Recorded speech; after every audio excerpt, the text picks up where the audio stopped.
Terima kasih Anda masih di Ini Sore pemirsa. Ketua Umum Partai Golkar Bahlil Lahadalia meyakini seluruh kader Golkar yang berada dalam Kabinet Merah Putih akan aman dari reshuffle.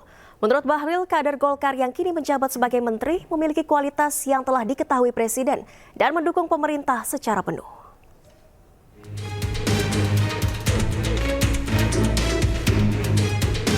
Isu perombakan atau reshuffle Kabinet Merah Putih semakin kencang berhembus. Namun Partai Golkar menanggapinya dengan percaya diri. Ketua Umum Partai Golkar Bahlil Lahadalia meyakini kader Golkar yang saat ini menjabat dalam Kabinet Merah Putih akan aman dari reshuffle tersebut. Menurut Bahlil, menteri atau wakil menteri yang berasal dari Golkar mendukung pemerintahan Prabowo serta memiliki kualitas yang sudah diketahui oleh Presiden. Jangan kita mencampuri, mengomentari, apalagi menganalisa berlebihan tentang apa yang menjadi hak prerogatif Bapak Presiden. Tapi kami yakin Golkar insya Allah semua baik-baik saja. Karena apa? Partai Golkar berada garda terdepan dengan partai koalisi lain, terutama Gerindra, dalam mendorong dan mendukung arah kebijakan pemerintah. Itu satu.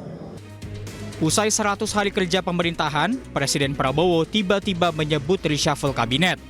Presiden Prabowo tegaskan akan menyingkirkan jajaran Kabinet Merah Putih yang tidak bekerja untuk rakyat. Selain itu, Presiden juga akan mengevaluasi kinerja bawahannya setiap 6 bulan sekali.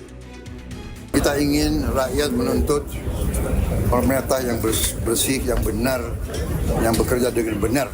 Jadi saya ingin tegakkan itu, ya. Jadi kepentingan hanya untuk bangsa rakyat, tidak ada kepentingan lain. Yang tidak mau bekerja benar-benar untuk rakyat, ya saya akan singkirkan. Perombakan kabinet tidak hanya semata-mata mengganti menteri yang dinilai tidak kompeten.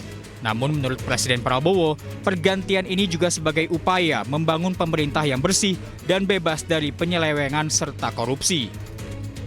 Tim Liputan, iNews melaporkan.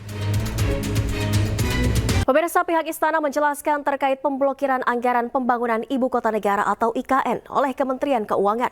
Menurut Hasan Nasbi, dana pembangunan IKN tetap ada, namun saat ini belum dibuka untuk digunakan dalam pembangunan.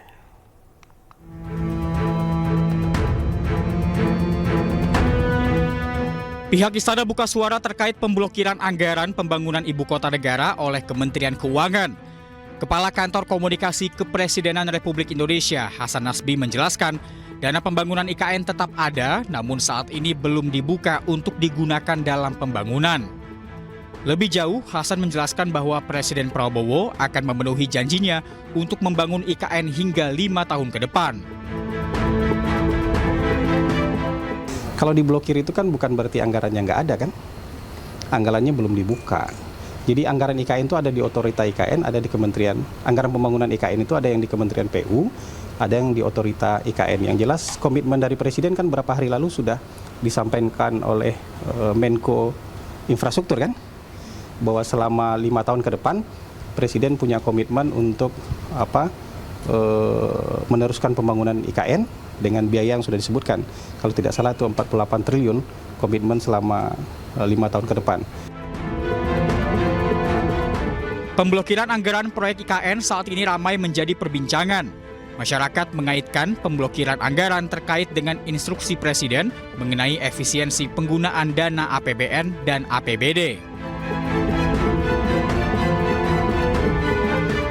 Surat terakhir yang kita terima dari Ibu Menteri Keuangan, itu kan memang sebelum rapat atas kita terakhir tuh dengan Pak Presiden, memang dari beliau diminta efisiensi 81 triliun. Meski saat ini proyek pembangunan terhambat, Kementerian PU menyatakan bahwa saat ini progres IKN telah mencapai 87,9% per akhir Desember 2024 lalu dan akan terus dilanjutkan. Tim Liputan, iNews melaporkan. Ya pemirsa, kebijakan efisiensi Kementerian Pekerjaan Umum mengundang protes keras dari anggota DPR Komisi 5 dalam rapat kerja bersama sejumlah kementerian.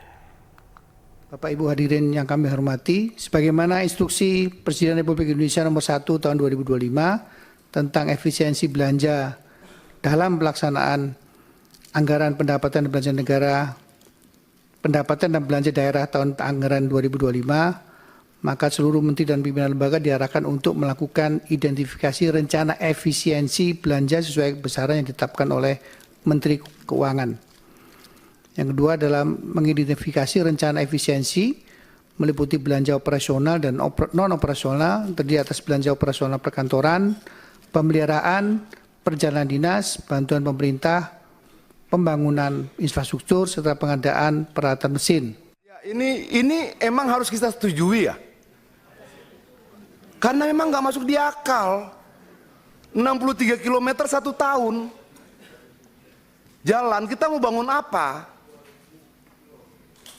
Enggak, kalau perjalanan jembatan ini 12,48 triliun, 63 km, 4342, 1606, dan sebagainya, itu memang kecil sekali.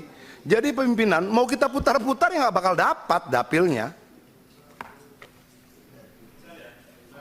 Bentar. Ya artinya, Kita biar Pak Adian selesai dulu, ya, bentar. artinya memang pengurangan 80 triliun ini dampaknya kemana-mana.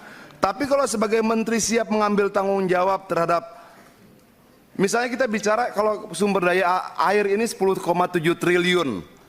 Terus kita mau bicara tentang ketahanan pangan sementara rehabilitasi jaringan irigasi cuma 16.000 hektar dari sekian banyak yang lain. Ya memang tidak akan tercapai.